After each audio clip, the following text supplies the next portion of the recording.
Telangana assembly ఎన్నికలకు target fix చేశారు ప్రధాని మోడీ. బీఆర్ఎస్ఏ తమ ప్రత్యర్థిని ఇందూరు గడ్డపై క్లారిటీ ఇచ్చేశారు. కేసీఆర్ సీక్రెట్స్ పేరుతో పొలిటికల్ బాంబులు పేల్చేశారు. ఇంతకీ మోడీ బయటపెట్టిన ఆ రహస్యాలేంటి? కారు కమలం ఒక్కటన్న కామెంట్స్ కు చెక్ పడినట్టేనా? భారత్ మాతా కీ, నరేంద్ర మోడీ నాయకత్వం. మోడీ మోడీ మోడీ మోడీ. ఒక్కో పంచ్ డైనమైట్లా పేల్చారు. कोई भ्रष्टाचारी मेरे बगल में बैठ करके मेरा ताप सहन नहीं कर सकता है. సీక్రెట్స్ అంటూ కారును కంగారెత్తించారు. కేసీఆర్, కేటీఆర్ ఎవ్వరినీ వదిలిపెట్టలేదు. लोकतंत्र को लूट तंत्र बना दिया है.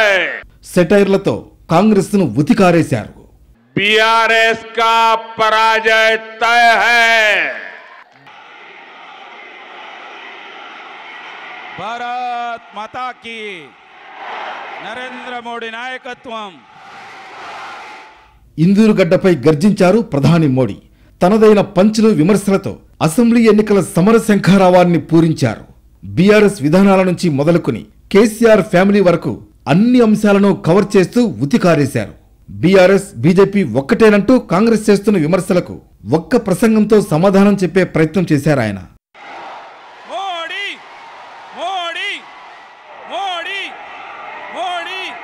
గతంలో ఎప్పుడూ లేని విధంగా బీఆర్ఎస్ పై ఓ రేంజ్లో విరుచుకుపడ్డారు ప్రధాని.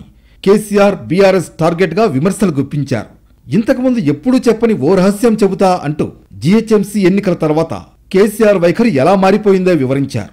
గ్రేటర్ ఎన్నికల తర్వాత సీఎం ఢిల్లీ వచ్చి కలిశారని, తనపై ఎంతో ప్రేమను చూపించారన్నారు. అయితే కేసీఆర్ గతంలో ఎన్నడూ అంత ప్రేమను చూపించలేదన్నారు. అంతేకాదు, దేశం అభివృద్ధిలో దూసుకువెళుతోందంటూ కేసీఆర్ తన భజన చేశారన్నారు. తెలంగాణ పాలనా పగ్గాలు కేటీఆర్కి ఇస్తానని, ఆశీర్వదించాలని కోరారన్నారు. అయితే ఇది రాజరికం కాదని తాను గట్టిగా చెప్పడంతో కేసీఆర్ వైఖరిలో మార్పు వచ్చిందన్నారు. हैदराबाद के चुनाव के बाद वो दिल्ली मुझे मिलने आए, बहुत बढ़िया मुझे शाल उड़ाई, बहुत मुझे आदर किया और इतना प्यार दिखाया, ये केसीआर के कैरेक्टर में ही नहीं है. और फिर मुझे कहने लगे कि आपके नेतृत्व में देश प्रगति कर रहा है. फिर एक बार दोबारा आए, वो मुझे कह रहे हैं कि मोदी जी मैंने बहुत काम कर लिया, अब मैं सारा कारोबार केटीआर को दे देना चाहता हूं. मैं एक बार केटीआर को भेजूंगा, आप जरा उसको आशीर्वाद दे देना. ये उन्होंने मुझे कहा. मैंने कहा केसीआर, ये लोकतंत्र है, तुम कौन होते हो बेटे को राजगादी दे? तुम राजा महाराजा हो क्या? क्या तुम राजा महाराजा हो क्या? अरे तेलंगाना की जनता तय करेगी किसको बिठाना है, किसको नहीं बिठाना है. ఇటు ప్రోటోకాల్ ఇష్యూ పైన తనదైన స్టైల్లో కౌంటర్ ఇచ్చారు మోడీ. కేసీఆర్ తన కళ్లలోకి కళ్లు పెట్టి చూడలేకపోతున్నారని, కనీసం తన నీడ కూడా చూసే ధైర్యం చేయలేకపోతున్నారంటూ ఘాటు విమర్శలు చేశారు. తాను ప్రభుత్వ కార్యక్రమానికి వస్తే అవినీతి పరులు తన పక్కన కూర్చునే సాహసం చేయలేదన్నారు. అందుకే దూరంగా పారిపోతున్నారంటూ సెటైర్ వేశారు. मैंने कहा केसीआर, ये लोकतंत्र है, तुम कौन होते हो बेटे को राजगादी दे? तुम राजा महाराजा हो क्या? क्या तुम राजा महाराजा हो क्या? अरे तेलंगाना की जनता तय करेगी किसको बिठाना है, किसको नहीं बिठाना है. बस वो दिन आखिरी था. उसके बाद एक बार भी वो मेरे से आंखें नहीं मिला पा रहे. मेरा परछाया भी देखने की हिम्मत नहीं बची उनकी. आप देखा, अभी मैं सरकारी कार्यक्रम करके आया, कोई भ्रष्टाचारी मेरे बगल में बैठ करके मेरा ताप सहन नहीं कर सकता है, इसलिए भाग रहे हैं. ఇటీవల బీఆర్ఎస్ బీజేపీని టార్గెట్ చేస్తూ వస్తోంది. మతతత్వ పార్టీని దూరం పెట్టాలంటూ ప్రజల్లోకి వెళుతోంది. సిబిఐ, ఈడీ దాడులతో నేతలను భయపెట్టి బలవంతంగా చేర్చుకుంటున్నారంటూ ఢిల్లీలో ఫ్లెక్సీలను సైతం ప్రదర్శించింది. దీనిపై ప్రధాని ఎప్పుడూ పెద్దగా స్పందించలేదు. కానీ తొలిసారి నిజామాబాద్ వేదిక నుంచి స్ట్రాంగ్ రిప్లై ఇచ్చారు మోడీ. కేసీఆర్ ఎన్డీఏలో చేరతారంటూ వెంటపడ్డారని మరో బాంబు పేల్చారు. అయితే తాను అందుకు అంగీకరించలేదన్నారు మోడీ. బీఆర్ఎస్తో ఎట్టి పరిస్థితుల్లో పొత్తు ఉండబోదని తేల్చి చెప్పారు. విపక్షంలోనైనా కూర్చుంటాం కానీ మద్దతు ఇవ్వమని తెగేసి చెప్పారు. తెలంగాణ ప్రజలకు ఎట్టి పరిస్థితుల్లో ద్రోహం చేయనని కేసీఆర్తో చెప్పారన్నారు. हैदराबाद के चुनाव के बाद वो दिल्ली मुझे मिलने आए, बहुत बढ़िया मुझे शाल उड़ाई, मुझे कहने लगे कि आपके नेतृत्व में देश प्रगति कर रहा है, हम भी एनडीए का हिस्सा बनना चाहते हैं, आप हमें एनडीए में शामिल कर दीजिए। बोले हैदराबाद में म्युनिसिपल कॉरपोरेशन में हमारी मदद कर दीजिए। मैंने केसीआर को कहा, आपके कारनामे ऐसे हैं, मोदी आपके साथ जुड़ नहीं सकता है। हैदराबाद में हमें विपक्ष में बैठना पड़ेगा तो बैठेंगे।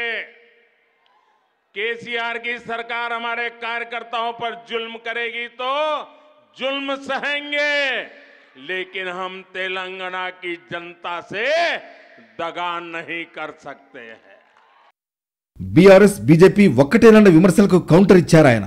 కాంగ్రెస్, బీఆర్ఎస్ ఒక్కటేనని, వీరి మధ్య రహస్యంగా పొత్తు ఉందన్నారు. కాంగ్రెస్ బీఆర్ఎస్ కు ఎప్పుడూ అండగా నిలుస్తూనే ఉందన్నారు. ఇటీవల జరిగిన కర్ణాటక అసెంబ్లీ ఎన్నికల్లోనూ కాంగ్రెస్ కు మద్దతుగా బీఆర్ఎస్ పనిచేసిందని ఆరోపించారు. కర్ణాటకలో కాంగ్రెస్ గెలుపు కోసం తెలంగాణ ప్రజల సొమ్మును బీఆర్ఎస్ ఖర్చు పెట్టిందని, ఇప్పుడు కాంగ్రెస్ పార్టీ బీఆర్ఎస్ రుణం తీర్చుకునేందుకు రెడీ అయిందన్నారు. बीआरएस का पराजय तय है, बीआरएस का जाना तय है। तो कांग्रेस ने पर्दे के पीछे बीआरएस से गठबंधन कर लिया है। कर्नाटका चुनाव में बीआरएस ने कांग्रेस की जमकर मदद की थी और अब इस चुनाव में कांग्रेस अपना कर्ज उतार रही है, क्योंकि कर्नाटक में भरपूर खजाना, ये तेलंगाना की जनता से लूटा हुआ माल कर्नाटका में कांग्रेस को दे दिया गया, ताकि वहां कांग्रेस जीत जाए, फिर उसको मिलकर के तेलंगाना में जिल जाए। ये बीआरएस खेल करती है भाइयों। తెలంగాణను పీడిస్తోన్న మరో సమస్య కుటుంబ పాలన అన్నారు మోడీ. అధికారం ఒక కుటుంబం దగ్గరే ఉందని, తెలంగాణ సాధించుకున్న నాటి నుంచి కేసీఆర్ కొడుకు, కేసీఆర్ కూతురు, కేసీఆర్ అల్లుడు మాత్రమే లబ్ధి పొందుతున్నారని, వీరంతా కలిసి ప్రజాస్వామ్యాన్ని లూటీ స్వామ్యంగా మార్చేశారన్నారు. భారత్ లాంటి దేశంలో ప్రజాస్వామ్యానికి ప్రాముఖ్యత ఉండాలి కానీ కుటుంబ పాలనకు ప్రాముఖ్యత ఉండకూడదని అన్నారు. बीआरएस ने तेलंगाना के लोगों के लिए भेजागा जो पैसा भेजा ना, उसमें भी लूट चलाई। लूट सके तो लूट, यही उनका मंत्र है। ना कुटुंब सभ्युलारा, भारत जैसे लोकतंत्र देश में प्रजा का महत्व होना चाहिए, परिवारवादियों का नहीं। और इन्होंने तो लोकतंत्र को लूट तंत्र बना दिया है, प्रजातंत्र को परिवार तंत्र बना दिया है। వచ్చే ఎన్నికల్లో తెలంగాణ ప్రజలు బీజేపీని ఆశీర్వదించాలని కోరారు. తెలంగాణ యువత కుటుంబ పాలనకు మరో అవకాశం ఇవ్వొద్దని పిలుపునిచ్చారు. బీజేపీ రాష్ట్రంలో అధికారంలోకి వస్తే బీఆర్ఎస్ పాపాలను ఒక్కొక్కటిగా బయటకు తీస్తానని ప్రకటించారు. जनता को कुछ छोटे लाभ देकर अगले 5 साल तक तेलंगाना को लूटने का अधिकार हासिल कर लेते हैं। हमें तेलंगाना में इस परंपरा को अब उलट कर देना है भाइयों बहनों, उसको रोकना है। रोकोगे क्या? रोकोगे क्या? तेलंगाना के भाइयों बहनों, मुझ पर 5 साल भरोसा करो, ज्यादा नहीं कह रहा हूं, 5 साल भरोसा करो। इन्होंने जितना लूटा है ना, मैं आपके चरणों में ला करके रख दूंगा।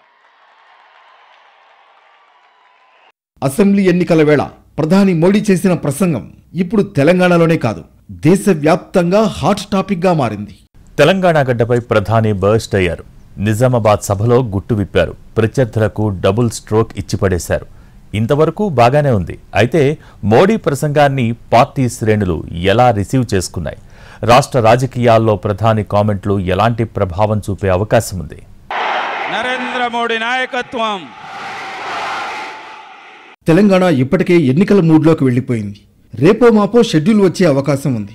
ఇప్పటికే బీఆర్ఎస్ అభ్యర్థుల్ని ప్రకటించింది. ఇటు కాంగ్రెస్ లిస్టు కూడా దాదాపు ఖరారైంది. ఈ రెండు పార్టీలు ప్రచారాన్ని కూడా మొదలుపెట్టేశాయి. కానీ బీజేపీలో మాత్రం ఎన్నికల హడావుడి పెద్దగా కనిపించలేదు. రాష్ట్ర అధ్యక్షుడి మార్పు తర్వాత కొద్దిగా సైలెంట్ అయింది. గతంలో ఉన్నంత దూకుడుగా కార్యక్రమాలను చేపట్టలేదు. ఇటు పార్టీ క్యాడర్ కూడా డీలా పడింది. పార్టీలో ఏం జరుగుతోందో తెలియక తికమక పడ్డారు. ఎన్నికలకు గట్టిగా 2 నెలలు కూడా లేదు. ఇప్పుడు ఇలా ఉంటే మొదటికే మోసం వస్తుందని గ్రహించారో ఏమో. ఏకంగా ప్రధాని మోడీని రంగంలోకి దింపింది బీజేపీ. వరుస సభలతో పార్టీలో కొత్త ఉత్సాహాన్ని నింపే ప్రయత్నం చేసింది. బహిరంగ సభల్లో ప్రధాని మోడీ ప్రసంగానికి తిరుగుండదు. తాను చెప్పాలనుకున్న విషయాన్ని స్పష్టంగా ప్రజలకు చేరేలా చెప్పేస్తారన్న టాక్ ఉంది. ప్రత్యర్థులకు ముచ్చెముటలు పట్టిస్తారు. అయితే తెలంగాణలో చాలాసార్లు పర్యటించినా ఇప్పటి వరకు రాజకీయంగా గట్టిగా విమర్శించలేదు. కనీసం బీఆర్ఎస్ పార్టీ కానీ కేసీఆర్ పేరును సైతం పలక్కుండా మాట్లాడేవారు. కుటుంబ పాలన అంటూ 4-5 వ్యాఖ్యలు చేసి వెళ్లిపోయేవారు. కానీ ఈసారి అలా చేయలేదు. మోడీ ఉన్నట్లుండి గేరు మార్చేశారు. కారు దూకుడుకు బ్రేక్ వేయడం కాదు, గాలి తీసినంత పనిచేశారు మోడీ. 2 రోజుల క్రితం పాలమూరు సభలో పెద్దగా పొలిటికల్ కామెంట్లు చేయని మోడీ నిజామాబాద్లో బీఆర్ఎస్ టార్గెట్గా అస్త్రాలు సంధించారు. కేసీఆర్, కేటీఆర్ను లక్ష్యంగా చేసుకుని విమర్శలు చేశారు మోడీ. తన ప్రసంగాన్ని విమర్శలకే పరిమితం చేయలేదు. తెలంగాణ అసెంబ్లీ ఎన్నికలకు అజెండాలు నిర్ణయించే ప్రయత్నం చేశారు. వచ్చే ఎన్నికల్లో తమ టార్గెట్ బీఆర్ఎస్ అని చెప్పకనే చెప్పారు. కేడర్లో, నాయకుల్లో ఉన్న అయోమయాన్ని తొలగిస్తూ తెలంగాణలో తమ టార్గెట్ గులాబీ పార్టీయేనని స్పష్టత ఇచ్చారాయన. బీఆర్ఎస్ వర్సెస్ కాంగ్రెస్ గా ఉన్న పొలిటికల్ వార్ బౌండరీలను చెరిపేసే ప్రయత్నం చేశారు. బీజేపీ సైతం పోటీలో ఉందనే మెసేజ్ను పంపారు. తమ టార్గెట్ బీఆర్ఎస్ ను ఓడించడంతో పాటు బీజేపీ అధికారంలోకి రావాలన్న అంశాన్ని స్పష్టంగా వివరించారు. ప్రజలకు చిన్న మేలు చేసి వచ్చే 5 ఏళ్ల వరకు తెలంగాణను దోచుకునే అధికారం పొందుతారని, తెలంగాణలో ఈ సంప్రదాయాన్ని మార్చాల్సిన అవసరం ఉందన్నారు. అలాంటి వాళ్లను అడ్డుకుంటారా అని ప్రశ్నించిన ఆయన తనపై 5 ఏళ్లు భరోసా ఉంచాలని, వీళ్లు ఎంత దోచుకున్నారో అదంతా మీ కాళ్ల దగ్గర పెడతారని చెప్పారు. जनता को कुछ छोटे लाभ देकर अगले 5 साल तक तेलंगाना को लूटने का अधिकार हासिल कर लेते हैं। हमें तेलंगाना में इस परंपरा को अब उलट कर देना है भाइयों बहनों, उसको रोकना है। रोकोगे क्या? रोकोगे क्या? तेलंगाना के भाइयों बहनों, मुझ पर 5 साल भरोसा करो, ज्यादा नहीं कह रहा हूं, 5 साल भरोसा करो। इन्होंने जितना लूटा है ना, मैं आपके चरणों में ला करके रख दूंगा। 2018 ఎన్నికల తర్వాత తెలంగాణలో బీజేపీ పుంజుకుంది. దుబ్బాక, హుజూరాబాద్ ఎన్నికల్లో రెండింటినీ గెలిచింది. దాంతో బీఆర్ఎస్ కు ప్రత్యామ్నాయం బీజేపీ అన్నట్లు పొలిటికల్ వార్ నడిచింది. మునుగోడు ఉప ఎన్నికతో అది పీక్కు చేరింది. బీజేపీ, బీఆర్ఎస్ నువ్వా నేనా అన్నట్లు పోటీ పడ్డాయి. కాంగ్రెస్ 3వ స్థానానికే పరిమితమైంది. వచ్చే అసెంబ్లీ ఎన్నికల్లోనూ ఇదే తరహా ఉంటుందని అంతా భావించారు.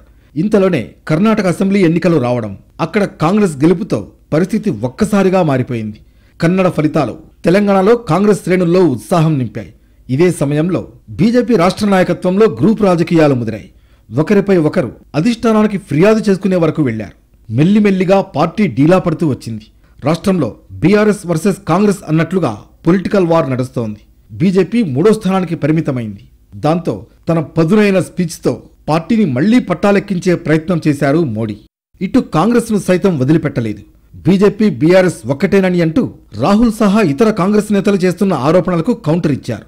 బీఆర్ఎస్ తో ఎలాంటి చీకటి ఒప్పందాలు లేవనే అంశాన్ని బలంగా ప్రజల్లోకి తీసుకెళ్లే ప్రయత్నం చేశారు. అంతేకాదు బీఆర్ఎస్ కాంగ్రెస్ మధ్య సీక్రెట్ ఫ్రెండ్షిప్ ఉందంటూ ఎదురుదాడి చేశారు. ఇందుకు ఒక ఉదాహరణ చెప్పారు. కర్ణాటక అసెంబ్లీ ఎన్నికల్లోనూ కాంగ్రెస్ కోసం బీఆర్ఎస్ పనిచేసిందని సంచలన ఆరోపణలు చేశారు.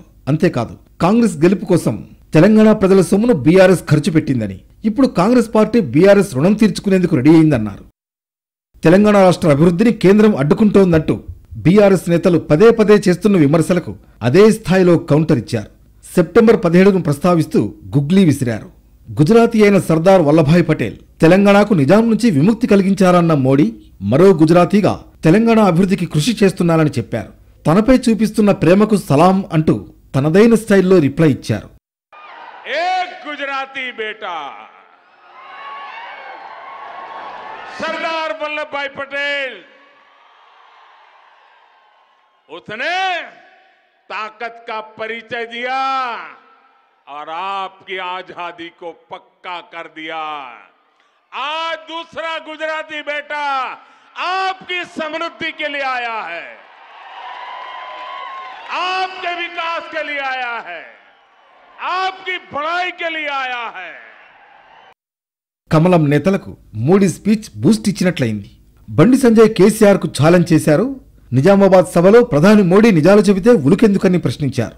మోడీ మద్దతు అడగలేదని, కేటీఆర్ ను ముఖ్యమంత్రి చేస్తానని అనలేదని, భాగ్యలక్ష్మి అమ్మవారి సాక్షిగా తడిబట్టలతో ప్రమాణం చేయాలని ఛాలెంజ్ చేశారు.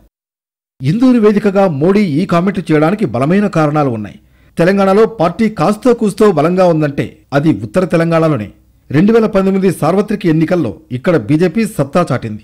ఆదిలాబాద్, నిజామాబాద్, కరీంనగర్ ఎంపీ స్థానాలను కైవసం చేసుకుంది. అసెంబ్లీ ఎన్నికల్లోనూ ఈ ప్రాంతాల్లో సత్తా చాటాలని భావిస్తోంది. అందుకే హడావుడిగా పసుపు బోర్డును సైతం ప్రకటించి రైతుల్ని అట్రాక్ట్ చేసే ప్రయత్నం చేస్తోంది. నిజామాబాద్ అర్బన్, ఆర్మూర్, బోధన్ నియోజకవర్గాలపై ఫోకస్ పెట్టిన కమలం పార్టీ నిజామాబాద్లో మోడీ సభను ఏర్పాటు చేసింది. అంతేకాదు ఈ సభను సక్సెస్ఫుల్ గా వాడుకోగలిగింది. ఇన్ని రోజులు స్తబ్దుగా ఉన్న పార్టీ కేడర్లో మోడీ స్పీచ్ మంచి ఉత్సాహాన్ని నింపిందని భావిస్తున్నారు కమలం నేతలు. మొత్తానికి ఇందూరు వేదికగా పొలిటికల్ బాంబులు విసిరి బ్లాస్ట్ చేసిన మోడీ కారు గాలి తీసేశారని పార్టీ వర్గాలు చెప్పుకుంటున్నాయి. ఆయన కామెంట్లతో బీజేపీ డబుల్ ఇంజన్ పార్టీ కాదని, సింగిల్ ఇంజన్ అని క్లారిటీ ఇస్తూనే డబుల్ స్ట్రోక్ గట్టిగా కొట్టారంటున్నారు. ఇక మోడీ వ్యాఖ్యలు తెలంగాణ రాజకీయాల్లో ఎలాంటి మార్పులు తీసుకొస్తాయి, బీఆర్ఎస్ ఏమని సమాధానం చెబుతుంది, ఆ నిందల్ని ఎలా చెరుపుకుంటుందన్నది హాట్ టాపిక్ గా మారింది.